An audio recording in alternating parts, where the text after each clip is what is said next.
The self-defeating strategy of nationalist division, how divide and rule erodes society and economy. The political strategy of right-wing nationalism often frames ethnic, gender, and immigrant differences as existential threats to a national identity. This rhetoric displaces reasoned debate with emotional appeals to fear, creating an environment where perceived dangers override empirical evidence. The consequences are measurable. When complex challenges like inflation or healthcare access arise, the policy response often weakens the very social infrastructure needed for solutions.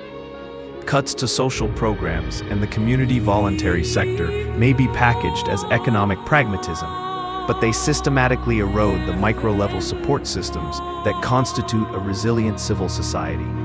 Having fragmented these social bonds, proponents of such policies then profess confusion or blame the resulting societal strain on the groups they initially marginalized. This polarization is a contemporary adaptation of the classic divide and rule strategy.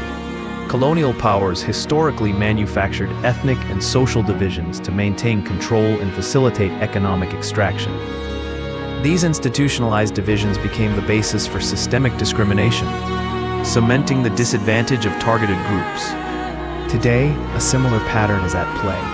The same forces that engineered these systemic inequities now obscure their origins, dismissing critical analysis as mere wokeness. This rhetorical sleight of hand inverts cause and effect. It reframes the victims of long-standing discrimination as the source of societal problems, while evading a fundamental logical flaw.